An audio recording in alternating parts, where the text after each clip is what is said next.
భారీ వర్షాలతో Manjira filter bed నీట మునిగింది. ఈ ఎఫెక్ట్ హైదరాబాద్ తాగునీటిపై పడబోతోంది. సిటీకి వాటర్ ఇబ్బందులు తలెత్తే అవకాశం ఉంది.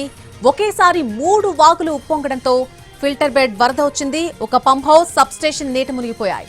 25 ఏళ్ల తర్వాత ఈ స్థాయిలో వరద రావడం ఇదే తొలిసారి. 30 MGDల నీటి సరఫరాకు అంతరాయం కలుగుతుందని అధికారులు చెబుతున్నారు. ప్రస్తుతం పంపులతో నీటిని తోడేస్తున్నారు. మరో 2 రోజుల్లో ఫిల్టర్ బెడ్ పునరుద్ధరించే అవకాశం ఉందని చెబుతున్నారు అధికారులు.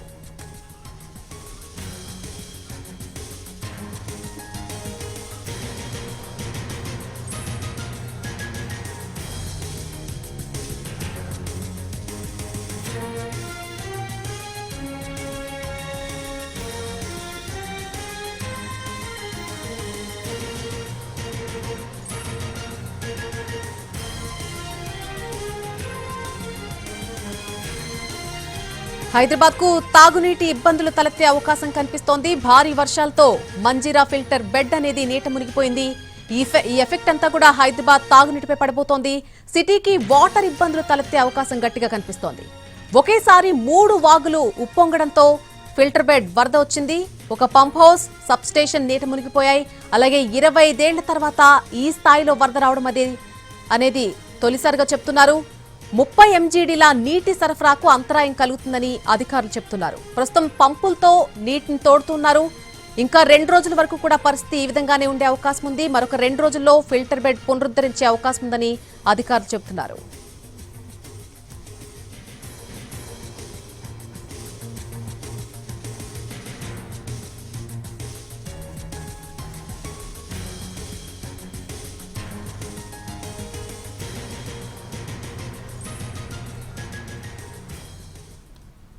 భారీ వర్షాలతో మంజీరా ఫిల్టర్ బెడ్ పూర్తిగా నీట మునిగిపోయింది. మరొక 2 రోజుల వరకు కూడా హైదరాబాద్ లో తాగునీటికి సంబంధించి ఇబ్బందులుండే అవకాశం గట్టిగా కనిపిస్తోంది. ఇది అంశానికి సంబంధించి పూర్తి అప్డేట్ మా ప్రతినిధి శ్రీనివాస్ అందిస్తారు.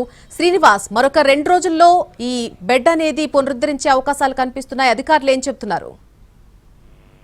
ప్రధానంగా చూసుకుంటే మాత్రం గత 2 రోజులుగా సంగారెడ్డి జిల్లాలో ఎడతెరిపి లేకుండా వర్షాలు కురుస్తూనే ఉన్నాయి. దీనికి తోడు వికారాబాద్ జిల్లాలోనూ భారీ వర్షాలు అయితే నమోదవుతున్నాయి. దీంతో వికారాబాద్ జిల్లాలో కురుస్తున్నటువంటి భారీ వర్షాలకు, ఆ వికారాబాద్ జిల్లా మోమిన్పేట్ ప్రాంతంలో కురుస్తున్నటువంటి భారీ వర్షాలకు ఆ నీరంతా కూడా సంగారెడ్డి జిల్లాలో ఉన్నటువంటి రాళ్లకత్వ, గంగకత్వ వాగులోకి వచ్చి చేరుతుంది. దీంతో ఆ వాగులంతా కూడా పొంగిపూర్లి మంజీరా బ్యారేజ్ లోకి వచ్చి ఆ ప్రతిసారి కూడా వరద నీరంతా చేరుతుంది. దీంతో నిన్న భారీ వర్షం ఒక్కసారిగా కూడా గంటల్లోనే కొన్ని సెంటీమీటర్ల వర్షపాతం నమోదవుతుండటంతో ఒక్కసారిగా కూడా 3 వాగులు, పెద్దపూర్ దగ్గర వాగు, నదికంది దగ్గర వాగు ఉంటుంది. అయితే దీనికి కూడా చిన్న వాగు, 3 వాగులు కలిసి పెద్దపూర్ దగ్గర భారీ స్థాయిలో వరద రావడంతో మాత్రం ఒక్కసారిగా మంజీరా ఫిల్టర్ బెడ్ లోకి ఈ వరద నీరంతా కూడా వెళ్ళింది. అయితే అప్పటికే అధికారులు చిన్నగా వాటర్ వస్తున్నా కూడా దాన్ని బయటికి తోడే ప్రయత్నం చేశారు. కానీ ఆ ప్రయత్నాలు ఏవి ఫలించలేదు. ఒక్కసారిగా వచ్చినటువంటి వరదతో ఫిల్టర్ బెడ్ అంతా కూడా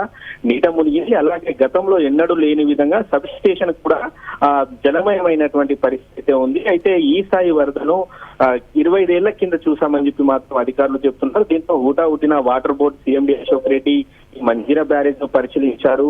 అలాగే నీట మునిగినటువంటి పంప్ హౌస్ కావచ్చు, సబ్ స్టేషన్ రెండింటిని పరిశీలించి అధికారులకు పలు సూచనలు కూడా చేశారు. వెంటనే నీటిని కూడా బయటికి తోడే ప్రయత్నం అయితే చేస్తున్నారు. అయితే మంజీరా బ్యారేజ్ నుంచి హైదరాబాద్ కి ప్రతిరోజు 600 MGDల తాగునీటి సరఫరా అవుతుంది. అయితే ఈ పంప్ నీట మునిగినటువంటి పంప్ హౌస్ ఏదైతే ఉందో ఆ పంప్ హౌస్ ద్వారా మాత్రం 30 MGDల నీటి సరఫరా మాత్రం అంతరాయం కలిగినట్టయితే CMD అశోక్ రెడ్డి చెప్పారు. ఆ ప్రస్తుతం అయితే ఆ డీవాటరింగ్ ప్రక్రియ ఏదైతే ఉందో ఆ ప్రక్రియ జరుగుతుంది. 2 రోజులు అంటే సోమవారం వరకు ఈ డీవాటరింగ్ చేసి వెంటనే ఈ మునిగినటువంటి పంప్ హౌస్ ఏదైతే ఉందో దాన్ని కూడా పునరుద్ధరిస్తామని చెప్పి మాత్రం CMD అశోక్ రెడ్డి వెల్లడించారు. ఏది ఏమైనా కూడా హైదరాబాద్ వాసులకు మాత్రం 2 రోజులు సుమారు 2 రోజులు మాత్రం తాగునీటి ఇబ్బందులు అయితే తలెత్తే అవకాశం అయితే మనకి ఇక్కడ స్పష్టంగా కనిపిస్తుంది. మరోవైపు చూసుకుంటే ఇప్పటికే వికారాబాద్, సంగారెడ్డి జిల్లాలకు అధికారులు రెడ్ అలర్ట్ జారీ చేయడంతో మాత్రం మరోసారి భారీ వరద వస్తే మాత్రం ఉన్నటువంటి మరికొన్ని పంప్ హౌస్లు కూడా నీట మునిగే అవకాశం అయితే మనకి ఇక్కడ కనిపిస్తుంది. నెలని right Srinivas, thank you for the update. మనం చూస్తున్న మంజీరా ఫిల్టర్ బెడ్ అనేది పూర్తిగా నీట మునిగిపోయినటువంటి పరిస్థితి కనిపిస్తోంది. అయితే ఈ ఎఫెక్ట్ మాత్రం హైదరాబాద్ తాగునీటిపై పడిపోతోంది. సిటీకి వాటర్ ఇబ్బందులు తలెత్తే అవకాశం ఉంది. ఒకేసారి 3 వాగులు ఉప్పొంగడంతో ఫిల్టర్ బెడ్ వరద నీటిలో మునిగిపోయింది. ఒక పంప్ హౌస్, సబ్ స్టేషన్ కూడా నీట మునిగిపోయాయి. దాదాపుగా 25 ఏళ్ల తర్వాత ఈ స్థాయిలో వరద రావడం ఇదే తొలిసారిగా చెప్తున్నారు. నీటి సరఫరాకు తప్పకుండా అంతరాయం కూడా కలుగుతుందని అధికారులు చెప్తున్నారు. ప్రస్తుతం అయితే పంపులతో అక్కడ ఉన్నటువంటి నీటిని బయటికి తోడేస్తున్నారు. మరొక 2 రోజుల్లో ఆ ఫిల్టర్ బెడ్ పునరుద్ధరించే అవకాశం ఉందని చెప్తున్నారు అధికారులు.